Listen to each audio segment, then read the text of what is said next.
ಸಮಯಕ್ಕೆ ಸರಿಯಾಗಿ ಗರುಡ ಅಲ್ಲಿ ಹಾಜರಿದ್ದು ನಮ್ಮ ಎಲ್ಲ ಕಾರ್ಯಕ್ರಮಗಳನ್ನು ಒಂದು ರೀತಿಯಲ್ಲಿ ಒಂದು ಆಧ್ಯಾತ್ಮಿಕ ಶಕ್ತಿ ಮೂಲಕ ನಡೆಸಿಕೊಡ್ತಿರುವಂಥದ್ದು ಎಲ್ಲರಿಗೂ ತಿಳಿದಂಥ ವಿಷಯ.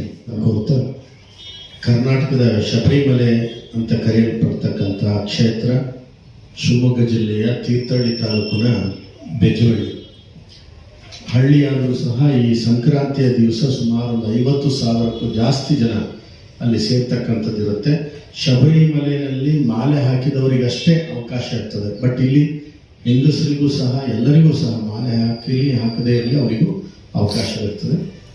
2 ಕಡೆ ಮಾತ್ರ ಈ ತಿರುವಾಭರಣ ಉತ್ಸವ ನಡೀತಕ್ಕಂಥದ್ದು ಈ ದೇಶದಲ್ಲಿ. ಒಂದು ಶಬರಿಮಲೆಯಲ್ಲಿ ಪಂದಳದ ರಾಜಪೀಠದಿಂದ ಅದು ಶಬರಿಮಲೆ ಸನ್ನಿಧಾನಕ್ಕೆ ಸೇರ್ತಕ್ಕಂಥದ್ದು ಇದೆ 14ನೇ ತಾರೀಕು ತಿರುವಾಭರಣ. ಇನ್ನೊಂದು ಗುರುಪೀಠದಿಂದ ತೀರ್ಥಹಳ್ಳಿಯಲ್ಲಿ ಅದು ಬೀಡಿನಿಂದ ಸನ್ನಿಧಾನಕ್ಕೆ ಸೇರ್ತಕ್ಕಂಥದ್ದು. 2 ಸಹ 14ನೇ ತಾರೀಕೆ ಸೇರೋದು. ಇಲ್ಲಿ ಕರ್ನಾಟಕದಲ್ಲಿ ಬೆಳಿಗ್ಗೆ ಒಂದು 11 ಗಂಟೆ ಅಷ್ಟೊತ್ತಿಗೆ ಈ ಉತ್ಸವ ಆಗುತ್ತೆ. ಇನ್ನು ಶಬರಿಮಲೆಯಲ್ಲಿ ಸಂಜೆ ಆಗುತ್ತೆ 5 ಗಂಟೆ 5:30 ಅಷ್ಟೊತ್ತಿಗೆ. ವಿಶೇಷ ಅಂತಂದರೆ ಸ್ಪಷ್ಟವಾಗಿ ಪ್ರತಿಯೊಬ್ಬರಿಗೂ ಸಹ ಕಣ್ಣಿಗೆ ಕಾಣುವ ರೀತಿಯಲ್ಲಿ ಆಕಾಶದಲ್ಲಿ ಗರುಡ ಪಕ್ಷಿ ದರ್ಶನ ಪ್ರಾರಂಭದಿಂದ ನಡ್ಕೊಂಡು ಬಂದಿರತಕ್ಕಂಥ ಒಂದು ಪ್ರತೀತಿ. ನಾವೇ ಸುಮಾರು 40 ವರ್ಷದಿಂದ ಇದನ್ನು ನೋಡ್ಕೊಂಡು ಬಂದಿರುವಂಥದ್ದು. ಇದು ಆ ತಿರುವಾಭರಣ ಬರುವ ಸಂದರ್ಭದಲ್ಲೇ ಆಕಾಶದಲ್ಲಿ ದರ್ಶನ ಕೊಡ್ತಕ್ಕಂಥದ್ದು ಇಲ್ಲಿನ ವಾಡಿಕೆ. ಹಾಗಾಗಿ ಇದಕ್ಕೆ ಕರ್ನಾಟಕದ ಶಬರಿಮಲೆ ಅಂತಲೂ ಸಹ ಕರೀತಾರೆ. ಇನ್ನೊಂದು ಸಂಬಂಧ ಅಂದರೆ ಪರಶುರಾಮರಿಗೂ ಇರ್ತಕ್ಕಂಥ ಸಂಬಂಧ ಅನ್ನುವಂಥದ್ದು ನಂಬಿಕೆಯಲ್ಲಿ ಇದ್ದೇವೆ. ಏನಂದರೆ ಕರ್ನಾಟಕದ ಶಬರಿಮಲೆ ತೀರ್ಥಹಳ್ಳಿಯಲ್ಲಿ ಅವಾಗ ಪರಶುರಾಮರಿಗೆ ಎಳ್ಳಮಾವಾಸ್ಯೆಯ ಸಂದರ್ಭದಲ್ಲಿ ಕೊಡಲಿ ಕಳಚಿ ಅದು ಜಾರಿ ತುಂಗಾ ನದಿನಲ್ಲಿ ಬಿತ್ತು. ಆ ತುಂಗಾ ನದಿಯಲ್ಲಿ ತಾಯಿಯ ರಕ್ತ ಅಂಟಿರ್ತಕ್ಕಂಥ ಈ ಕೊಡಲಿಯಿಂದ ಆ ರಕ್ತದ ಕಲೆ ತೊಳೆಯಲ್ಪಡ್ತು. ಹಾಗಾಗಿ ಆ ರಾಮೇಶ್ವರ ದೇವಸ್ಥಾನ ನಿರ್ಮಾಣವಾಯಿತು ತೀರ್ಥಹಳ್ಳಿಯಲ್ಲಿ ಎನ್ನುವಂಥದ್ದು ನಂಬಿಕೆ. ತೆಪ್ಪೋತ್ಸವ ಅನ್ನುವಂಥದ್ದು ಬಹಳ ದೊಡ್ಡ ಜಾತ್ರೆ ತೀರ್ಥಹಳ್ಳಿಯಲ್ಲಿ ನಡೆಯುತ್ತೆ. ಇದೇ ಕೊಡಲಿಯಿಂದ ನಂತರ ಭಾರ್ಗವ ಕ್ಷೇತ್ರವನ್ನು ನಿರ್ಮಾಣ ಮಾಡಿದ್ರು ಸಮುದ್ರಕ್ಕೆ ಎಸ್ತು. ಅದರ ನಂಬಿಕೆ ಮತ್ತು ಅದರ ಒಂದು ಪ್ರತೀತಿಗೋಸ್ಕರವಾಗಿ ಇವರು ಶಬರಿಮಲೆಯಲ್ಲಿ 18 ಮೆಟ್ಟಿಲಿನಲ್ಲಿ ಇದೇ ಕೊಡಲಿಯಲ್ಲಿ ಕೆತ್ತಿ ಧರ್ಮದ ತತ್ವಗಳನ್ನು ಇಟ್ಟು ತತ್ವಮಸಿ ಅನ್ನುವಂಥ ಅಯ್ಯಪ್ಪ ಸ್ವಾಮಿ ಕ್ಷೇತ್ರವನ್ನು ನಿರ್ಮಾಣ ಮಾಡಿದ್ರು ಅನ್ನುವಂಥದ್ದು ಐತಿಹ್ಯ. ಇವೆರಡೂ ಸಹ ಪರಶುರಾಮರ ಸಂಬಂಧ ಇರುವ ಕಾರಣಕ್ಕೂ ಏನು ಗೊತ್ತಿಲ್ಲ, ಗರುಡ ಪಕ್ಷಿ ಅಲ್ಲಿ ಪ್ರತ್ಯಕ್ಷ ಆಗ್ತಕ್ಕಂಥದ್ದು ಎಲ್ಲರೂ ಗಮನಿಸಿರ್ತಕ್ಕಂಥ ಒಂದು ಪವಾಡ. ಈ 11 ಗಂಟೆ ಅಷ್ಟೊತ್ತಿಗೆ ಇದು ನಡೀತಕ್ಕಂಥದ್ದು. ಈ ವರ್ಷ ಇನ್ನೊಂದು ವಿಶೇಷ ಏನಂತಂದರೆ, ಸುಮಾರು ವರ್ಷಗಳಿಂದ ರಾಜ್ಕುಮಾರ್ ಅವರ ಫ್ಯಾಮಿಲಿಯಿಂದ ಶಬರಿಮಲೆಗೆ ಹೋಗ್ತಕ್ಕಂಥದ್ದು ತಮಗೆಲ್ಲರಿಗೂ ಗೊತ್ತಿರತಕ್ಕಂಥ ವಿಚಾರ. ಈಗಾಗಲೇ ಪಾರ್ವತಮ್ಮ ರಾಜ್ಕುಮಾರ್ ಅವರು ದೈವದಿಂದರಾದ ಮೇಲೆ ಶಿವರಾಜ್ಕುಮಾರ್ ಅವರಿಗೆ ಹೋಗ್ಲಿಕ್ಕೆ ಆಗಿಲ್ಲ ಶಬರಿಮಲೆಗೆ. ಅದು ಅಲ್ಲದೆ ಅವರ ಮನೆಯಲ್ಲಿ ಮತ್ತೆ ಮೇಲಿನ ಮೇಲೆ ಕೆಲವೊಂದು ಆಘಾತಕಾರಿ ಘಟನೆ ನಡೆದದ್ದು, ಪುನೀತ್ ಅವರು ಹೋಗಿದ್ದು ಇತ್ಯಾದಿಗಳು. ಮತ್ತು ಶಿವರಾಜ್ಕುಮಾರ್ ಅವರಿಗೂ ಸಹ ಆರೋಗ್ಯದ ಸ್ವಲ್ಪ ಸಮಸ್ಯೆಯಿಂದಾಗಿ ಶಬರಿಮಲೆಗೆ ಹೋಗ್ಲಿಕ್ಕೆ ಆಗಲಿಲ್ಲ. ಸೊ ಇಲ್ಲಿ ಅವತ್ತಿನ ದಿವಸ ಇರುಮುಡಿಯನ್ನು ಕೊಡ್ತಾ ಇದ್ದಾರೆ. ಶಿವರಾಜ್ಕುಮಾರ್ ಅವರು, ಗೀತಕ್ಕನವರು ಮತ್ತು ಅರ್ಜುನ್ ಜನ್ಯ, ನವೀನ್ ಸಜ್ಜು ಇವರೆಲ್ಲರೂ ಸೇರಿ ಏನು ಶಬರಿಮಲೆಗೆ ಪ್ರತಿ ವರ್ಷ ಕೊಡ್ತಾ ಇದ್ರು ಅದನ್ನು ಕರ್ನಾಟಕದ ಶಬರಿಮಲೆಗೆ ಇರುಮುಡಿಯನ್ನು ಕೊಡ್ತಾ ಇರ್ತಕ್ಕಂಥದ್ದು ಬಹಳ ವಿಶೇಷವಾಗಿರ್ತಕ್ಕಂಥದ್ದು. ಹಾಗಾಗಿ ಕನ್ನಡದ ಒಂದು ಶಬರಿಮಲೆಗೆ ಕನ್ನಡದ ನಟರು ಈ ಒಂದು ನಂಬಿಕೆಯಲ್ಲಿ ಬರ್ತಾ ಇರುವಂಥ ಒಂದು ಸಂತೋಷದ ವಿಚಾರವನ್ನು ನಿಮ್ಮ ಮುಂದೆ ಹಂಚಿಕೊಳ್ಳೋದಕ್ಕೋಸ್ಕರ ನಾವು ಇದನ್ನು ನಿಮ್ಮ ಮುಂದೆ ಪ್ರಸ್ತಾಪ ಮಾಡ್ತಾ ಇದ್ದೇವೆ. ಆಮೇಲೆ ಪ್ರತಿ ವರ್ಷ ನಮ್ಮ ಪೀಠಾರೋಹಣದ ವರ್ಧಂತ್ಯೋತ್ಸವ ನಡೆಯೋದ್ರಿಂದ ಆ ಸಂದರ್ಭದಲ್ಲಿ ಹರಿಹರಾತ್ಮಜ ಪೀಠ ಪ್ರಶಸ್ತಿಯನ್ನು ಪ್ರಾರಂಭದಿಂದಲೂ ಕೊಟ್ಕೊಂಡು ಬಂದಿರುವಂಥದ್ದು. ಹಿಂದೆ ಬಹಳಷ್ಟು ಜನರಿಗೆ, ಅಂಬರೀಷ್ ಅವರಿಗೆ, ಜಯಂತಿಯವರಿಗೆ, ಹಾಗೆ ಬೇರೆ ಬೇರೆ ಸಾಹಿತಿಗಳಿಗೆ, ಅರಸು ನಮ್ಮ ಮೈಸೂರಿನ ನಂಜರಾಜ ಅರಸರಿಗೆ ಈ ಥರದ ಪ್ರಶಸ್ತಿಯನ್ನು ಕೊಡಲಾಗಿತ್ತು. ಈ ವರ್ಷ ಶಿವರಾಜ್ಕುಮಾರ್ ಅವರಿಗೆ ಮತ್ತು ಜಾನಪದ ಗಾಯಕರಾಗಿರ್ತಕ್ಕಂಥ ಕೆ ಯುವರಾಜು ಹಾಗೂ ಅಯ್ಯಪ್ಪ ಸ್ವಾಮಿ ಗುರುಸ್ವಾಮಿಗಳಾಗಿರ್ತಕ್ಕಂಥ ಶಿವಾನಂದ ಬಾರ್ಕಿ ಇವರಿಗೆ ಈ ಪ್ರಶಸ್ತಿಯನ್ನು ಕೊಡಲಾಗ್ತದೆ. ಈ ಸಂದರ್ಭದಲ್ಲಿ ನಮ್ಮ ರಾಜ್ಯದ ಗೃಹ ಸಚಿವರು ಪರಮೇಶ್ವರ್ ಅವರು ಇರ್ತಾರೆ. ಹಾಗೆ ನಮ್ಮ ಶಿವಮೊಗ್ಗದ ಜಿಲ್ಲಾ ಸಚಿವರಾಗಿರ್ತಕ್ಕಂಥ ಮಧು ಬಂಗಾರಪ್ಪನವರು ಇರ್ತಾರೆ. ತೀರ್ಥಹಳ್ಳಿಯ ಶಾಸಕರು ಹಾಗೂ ಮಾಜಿ ಗೃಹ ಸಚಿವರಾದಂಥ ಜ್ಞಾನೇಂದ್ರ ಅವರು, ನಮ್ಮ ಶಿವಮೊಗ್ಗದ ಸಂಸದರಾಗಿರ್ತಕ್ಕಂತಹ ರಾಘವೇಂದ್ರ ಅವರು ಸಹ ಇಲ್ಲಿ ಈ ಕಾರ್ಯಕ್ರಮದಲ್ಲಿ ಭಾಗವಹಿಸ್ತಾರೆ. ಅಷ್ಟು ಜನಕ್ಕೂ ಸುಮಾರು 25-30 ಸಾವಿರ ಜನಕ್ಕೂ ಸಹ ಅನ್ನ ಸಂತರ್ಪಣದ ವ್ಯವಸ್ಥೆ ಇರ್ತದೆ. ಬೆಳಿಗ್ಗೆ ಮತ್ತು ಸಂಜೆ ಎರಡೂ ಸಂದರ್ಭದಲ್ಲಿ ಅಡ್ಡಪಲ್ಲಕ್ಕಿ ಉತ್ಸವವು ಕೂಡ ರಾತ್ರಿನಲ್ಲಿ ನಡೀತದೆ. ಇದಿಷ್ಟು ಮಕರ ಸಂಕ್ರಾಂತಿ ಉತ್ಸವದ ಒಂದು ಚಿತ್ರಣವನ್ನು ಇಲ್ಲಿ ಇಡ್ತಾ ಇದ್ದೇವೆ. ಜನಸಾಮಾನ್ಯರಿಗೋಸ್ಕರ ಒಂದು ಪ್ರಶ್ನೆ ಕೇಳ್ತೇನೆ.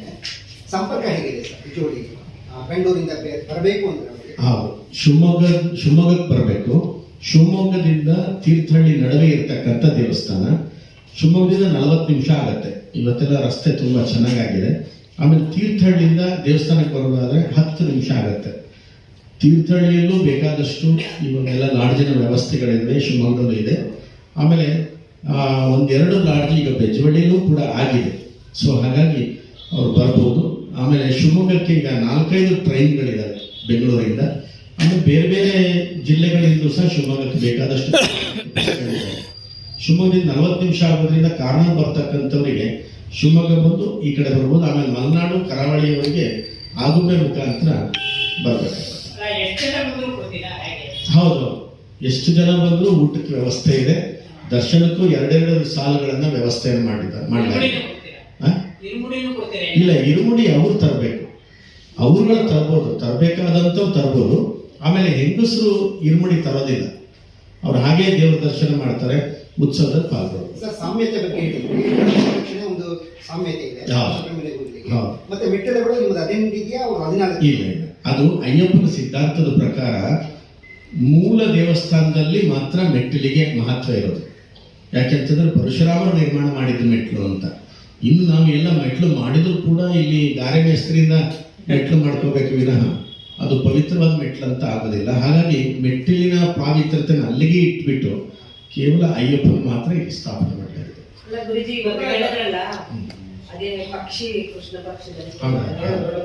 ಗರುಡ ಪಕ್ಷಿ ಹೌದು, ಅದನ್ನೇ ಹೇಳಿದ್ದು. ನಮ್ಮ ಸಾಮಾನ್ಯ ಎಲ್ಲ ದೃಶ್ಯ ಮಾಧ್ಯಮಗಳು, ಆಮೇಲೆ ನಮ್ಮ ಶಿವಮೊಗ್ಗ ಜಿಲ್ಲೆಯ ಎಲ್ಲ ರಿಪೋರ್ಟರ್ಸ್ಗಳು, ನಿಮ್ಮ ಪತ್ರಿಕೆಯ ರಿಪೋರ್ಟರ್ಸ್ಗಳು ಪ್ರತಿ ವರ್ಷ ರೆಕಾರ್ಡ್ ಮಾಡಿದ್ದಾರೆ. ಅದನ್ನ ಮುಂಚೆ ಒಂದು 15 ವರ್ಷದ ಹಿಂದೆ ಫೋಟೋ ಹೊಡೆಯೋದೆಲ್ಲ ಕಷ್ಟ ಇತ್ತು. ಈಗೆಲ್ಲ ಕ್ಯಾಮ್ರಾಗಳೇ ಬಹಳ ಸೂಕ್ಷ್ಮ ಕ್ಯಾಮ್ರಾಗಳು ಬಂದಿರೋದ್ರಿಂದ ತುಂಬಾ ಚೆನ್ನಾಗಿ ರೆಕಾರ್ಡ್ ಮಾಡಿದ್ದಾರೆ. ನಮ್ಮ ಹತ್ರನೂ ರೆಕಾರ್ಡ್ ಇದೆ, ನಿಮ್ಗೆ ಬೇಕಾದ್ರೆ ಆಸಕ್ತಿ ಇದ್ದರೆ ಕೊಡ್ತಿದ್ದಾರೆ. ಎಷ್ಟು ವರ್ಷಗಳಿಂದ ಇದು ಸುಮಾರು 88ನೇ ಇಸ್ವಿನಲ್ಲಿ ಸ್ಥಾಪನೆ ಆಗಿದ್ದು. ಅಲ್ಲಿಂದಲೂ ಸಹ ಇಲ್ಲಿವರೆಗೂ ಸಹ ನಡೀತಾ ಇದೆ. ವಿಜ್ಞಾನ ಹೇಳುತ್ತೆ ಈ ಪಕ್ಷ 5 ವರ್ಷ ಬದುಕಲು. ಇಲ್ಲಿ 2 ದಿವಸ ಇದೆ ಉತ್ಸವ ಇದೆ. 15ಕ್ಕೂ ಸಹ ಉತ್ಸವ ಇದೆ. ಬೆಳಿಗ್ಗೆ ನಾಗನಿಗೆ ಆಶ್ಲೇಷ ಬಲಿ ಇತ್ಯಾದಿ ಪೂಜೆಗಳಿದ್ದಾವೆ. ರಾತ್ರಿ ಯಕ್ಷಗಾನ ಇದೆ. ಮಲೆನಾಡು ಕರಾವಳಿ ಭಾಗದಲ್ಲಿ ಯಕ್ಷಗಾನಕ್ಕೆ ಹೆಚ್ಚು ಪ್ರಾಶಸ್ತ್ಯ ಕೊಡೋದ್ರಿಂದ ಯಕ್ಷಗಾನದ ಕಾರ್ಯಕ್ರಮ. ಈ ಬೆಜ್ಜುವಳಿ ಬಗ್ಗೆ ನಾವು ಕೇಳಿದ್ವಿ, ಇದು ಇದೆ ಅನ್ನೋದು ತುಂಬಾ ಪ್ರಸಿದ್ಧಿ ಆಗಿಲ್ಲ. ಹೌದು, ಬಟ್ ಇವತ್ತು ಗೋಸ್ಕೊಂಡಾಗ ನಮ್ಗೆ ಬಹಳ ವಿಶೇಷತೆ. ಹೌದು, ಯಾಕೆ ನೀವು ಇದನ್ನ ಇಷ್ಟು ವರ್ಷ ಇಲ್ಲ ಇದು ಬೆಳಗ್ಗೆ ಬಂದಿಲ್ಲ ಅಂದ್ರೆ ಇಲ್ಲ ಗರುಡ ಪಕ್ಷಿ ಕಾಣೋದು ಇವೆಲ್ಲ 2008ರಲ್ಲಿ ಫೇಮಸ್ ಆಗಿದೆ. ಇಲ್ಲ 2008ರಲ್ಲಿ ನಿಮ್ಮ TV9ನಲ್ಲಿ, ಅವಾಗ TV9 ಒಂದೇ ಇತ್ತು. TV9ನಲ್ಲಿ ಇದನ್ನ ಅರ್ಧ ಗಂಟೆ ಕಾರ್ಯಕ್ರಮ ಮಾಡಿದ್ರು. ಯಾವಾಗ ಗರುಡ ಪಕ್ಷಿ ಬರೋದು ಇದನ್ನೆಲ್ಲ ಯಡಿಯೂರಪ್ಪನವರು CM ಇದ್ರು ಅವಾಗ. ಆ ಸಂದರ್ಭದಲ್ಲಿ ಈ ಉತ್ಸವಕ್ಕಿಂತ ಒಂದು ತಿಂಗಳ ಮುಂಚೆ ಮಾಡಿದ್ರು. ಸುಮಾರು 1 ಲಕ್ಷ ಜನ ಸೇರಿದ್ರು. ಬಹಳ ನಮಗೆ ವ್ಯವಸ್ಥೆ ಮಾಡ್ಕೊಳ್ಳೋಕ್ಕೂ ಸ್ವಲ್ಪ ಕಷ್ಟವಾಗಿತ್ತು. ಯಾಕೆಂದ್ರೆ ನಿರೀಕ್ಷೆ ಇರಲಿಲ್ಲ ಅಷ್ಟು ಜನ ಸೇರ್ತಾರೆ ಅಂತ. ಹಳ್ಳಿ ಆಗಿರೋದ್ರಿಂದ ಹೋಟೆಲ್ಗಳದ್ದು ಮತ್ತೊಂದು ಇತ್ಯಾದಿ ವ್ಯವಸ್ಥೆಗಳು ತುಂಬ ಕಷ್ಟ ಆಗಿತ್ತು ಆ ಸಂದರ್ಭದಲ್ಲಿ. ಈಗೇನಾಗಿದೆ, ಹೋಟೆಲ್ಗಳು ಜಾಸ್ತಿ ಆಗಿದ್ದಾವೆ, ರಸ್ತೆಗಳು ಜಾಸ್ತಿ ಆಗಿದೆ. ನಾವು ಕ್ಯೂ ವ್ಯವಸ್ಥೆಗಳನ್ನು ಸಹ ಸ್ವಲ್ಪ ಅದಕ್ಕೆ ಅದ್ರದ್ದು ಅನುಭವ ಇರೋದ್ರಿಂದ ಮಾಡಿದ್ದೀವಿ ಈಗ. ಮತ್ತೆ ಎಲ್ಲ ಪತ್ರಿಕೆಗಳಲ್ಲೂ ಎಲ್ಲ TV ಮಾಧ್ಯಮಗಳಲ್ಲೂ ಬಂದಿವೆ. ಗುರುಜಿ ಈಗ ನೀವು ವೈಜ್ಞಾನಿಕವಾಗಿ ಹೇಳ್ತಾ ಇದ್ವಿ, ಪಕ್ಷಿಯ ಆಯುಸ್ಸು ಕೇವಲ 5 ವರ್ಷ. ಏನ್ ಹೇಳ್ತಾರೆ ಡೈಟ್ ಕಂಟಿನ್ಯೂ ಮಾಡಿ? ಅದೇ ಸಾಮಾನ್ಯವಾಗಿ ಎಲ್ಲಕ್ಕೂ ಒಂದು ಆಯುಷ್ಯ ಅಂತ ಸೈನ್ಸ್ ಹೇಳುತ್ತೆ. ಈ ಪಕ್ಷಿಗೂ 5 ವರ್ಷ. ನಾನು ಸುಮಾರು 40 ವರ್ಷದಿಂದ ನೋಡ್ಕೊಂಡು ಬಂದಿದ್ದೇನೆ. ಇಲ್ಲೋ ಒಂದು ದೈವ ಶಕ್ತಿ ಅದು ಕೆಲಸ ಮಾಡುತ್ತೆ ಅನ್ನುವಂಥ ನಮ್ಮ ನಂಬಿಕೆ. ಯಾಕೆಂತಂದ್ರೆ ಈ ಹಕ್ಕಿಗಳು ಎಲ್ಲ ಕಡೆನೂ ಹಾರ್ತವೆ, ಅದು ಇಂಥ ಕಡೆ ಅಂತಲ್ಲ, ಅದರ ಆಹಾರ ಹುಡುಕೋದಕ್ಕೆ ಅದು ಹಾರ್ತದೆ. ಆದರೆ ತಿರುವಾಭರಣ ಬರುವ ಸಂದರ್ಭಕ್ಕೆ ಅದು ಸನ್ನಿಧಾನದ ಮೇಲೇನೆ, ಅದು ಅದೇ ದಿವಸ ಮತ್ತು ಅದೇ ಸಮಯಕ್ಕೆ ಬರ್ತಕ್ಕಂಥದ್ದು ವಿಶೇಷ. ಯಾಕೆಂತಂದರೆ ನೋಡಿ, ನಿಮಗೆ 1 ಗಂಟೆಗೆ ಅಂತ ಹೇಳಿದ್ರು ನಾನು 1 ಕಾಲಿಗೆ ಬಂದಿದ್ದೀನಿ. ನಾವೇ ಹೇಳಿ ಟೈಮಿಗೆ ಬರೋಕ್ಕೆ ಇಷ್ಟು ವ್ಯವಸ್ಥೆ ಇದ್ರೂ ಆಗೋದಿಲ್ಲ. ಅಂಥ ಒಂದು ಸಂದರ್ಭದಲ್ಲಿ ಅದಕ್ಕೆ ಯಾರು 14ನೇ ತಾರೀಕು ಅಂತ ಹೇಳೋಕ್ಕೆ ಸಾಧ್ಯ ಇದೆ. ಆಮೇಲೆ ಈಗ ದೇವ್ರು ಹೊರಡ್ತಾ ಇದೆ ಅಂತ ಯಾರಾದರೂ ಫೋನ್ ಮಾಡಲಿಕ್ಕೆ ಸಾಧ್ಯ ಇಲ್ಲ. ನನಗಾದ್ರೆ ಇವ್ರು ಫೋನ್ ಮಾಡಿದ್ರು, ಪ್ರೆಸ್ನವ್ರು ಕಾಯ್ತಿದ್ದಾರೆ ಬೇಗ ಬನ್ನಿ ಅಂತ. ಅದಕ್ಕೆ ಯಾರು ಫೋನ್ ಮಾಡ್ಲಿಕ್ಕೆ ಸಾಧ್ಯ ಇಲ್ಲ. ಅಂತೂ ಎಲ್ಲೋ ಒಂದು ದೈವಶಕ್ತಿ ದೇಶದಲ್ಲಿ ಕೆಲಸ ಮಾಡ್ತಾ ಇದೆ ಅನ್ನೋದು. ಶಬರಿಮಲೆ ರೆಪ್ಲಿಕಾ ತರ ನೀವು ಇಲ್ಲಿ ಮಾಡ್ತಾ ಇರೋದು ಏನು ಹೇಳಿ? ಶಬರಿಮಲೆ ಇದೆಯಲ್ಲ ಕೇರಳದಲ್ಲಿ, ಹೌದೌದು. ಈಗ ತಿರುವಾಭರಣ ಅಲ್ಲಿ ಪಲ್ಲಕ್ಕಿಯಿಂದ ಇದರಲ್ಲಿ ತರ್ತಾರೆ, ಅದನ್ನ ಹೌದು. ಕಾಡಿನಲ್ಲಿ ಹಾಕೊಂಡು ತರ್ತಾರೆ. ಅಂದ್ರೆ ಅದೇ ರೀತಿ ಇಲ್ಲೂ ನಡೆಯುತ್ತೆ. ಹೌದು ಹೌದು. ಅಲ್ಲಿ ರಾಜಪೀಠದಿಂದ ಇಲ್ಲಿ ಗುರುಪೀಠದಿಂದ ತರ್ತೇವೆ. ಇಲ್ಲಿ 2012ರಲ್ಲಿ ಪರಮಪೂಜ್ಯ ಪೇಜಾವರ ಶ್ರೀಗಳು ವಿಶ್ವೇಶ ತೀರ್ಥರು ಮತ್ತೆ ಕೂಡ್ಲಿ ಶೃಂಗೇರಿ ಸ್ವಾಮಿಗಳು ಸ್ಥಾಪನೆ ಮಾಡಿದಂಥ ಗುರುಪೀಠ. ಅಲ್ಲಿಂದ 2 ಪೀಠಗಳಿಂದ ಪಾರಂಪರಿಕ ಒಂದು ಪದ್ಧತಿ ಇದೆ. ಆಯುಧ ಪೆಟ್ಟಿಗೆ, ವಸ್ತ್ರ ಪೆಟ್ಟಿಗೆ, ಶಸ್ತ್ರ ಪೆಟ್ಟಿಗೆಗಳಿಗೆ ದೈವಗಳು ಅಂತಿದೆ. ಆ ದೈವಗಳು ಅಂದರೆ ಕೇರಳದ ಒಂದು ಪದ್ಧತಿಯಲ್ಲಿ 4 ದೈವಗಳು. ನಮ್ಮ ಕರಾವಳಿಯಲ್ಲಿ ಹೇಗೆ ಭೂತಾರಾಧನೆ ದೈವಗಳಿದ್ದವೋ ಅದೇ ಥರದ ದೈವಗಳನ್ನು ಉಂಟು ಮಾಡಿ ಅದಕ್ಕೆ ಬಲಿ ಪೂಜೆಗಳನ್ನೆಲ್ಲ ಮಾಡಿ ಅದನ್ನು ತರ್ತಕ್ಕಂಥ ವಾಡಿಕೆ. ಇದನ್ನ ಪ್ರತಿ ವರ್ಷ ವರ್ಧಂತ್ಯೋತ್ಸವ ಇರುವಾಗ ಅದನ್ನೆಲ್ಲ ಒಪ್ಪಿಸುವಂಥ ಒಂದು ಕ್ರಮ ಇದೆ. ನಿಮಗೆ ಎಲ್ಲ ಗೊತ್ತಿರುತ್ತೆ. ಎಲ್ಲ ಸಿಂಹಾಸನ ಪೀಠಗಳಿಗೂ ಸಹ ಲಾಂಛನಗಳನ್ನು, ಛತ್ರಿ ಚಾಮರಗಳನ್ನು ಅರ್ಪಣೆ ಮಾಡ್ತಕ್ಕಂಥ ಪದ್ಧತಿ ಇರುತ್ತೆ. ಅದನ್ನು ಅರ್ಪಣೆ ಮಾಡಿ ತರ್ತಕ್ಕಂಥದ್ದು ನಡೆಯುತ್ತೆ. ಇದು ಶಬರಿಮಲೆ ಮತ್ತು ಕರ್ನಾಟಕದಲ್ಲಿ ಇದು ನಡ್ಕೊಂಡು ಬಂದಿರತಕ್ಕಂಥದ್ದು. Thank you.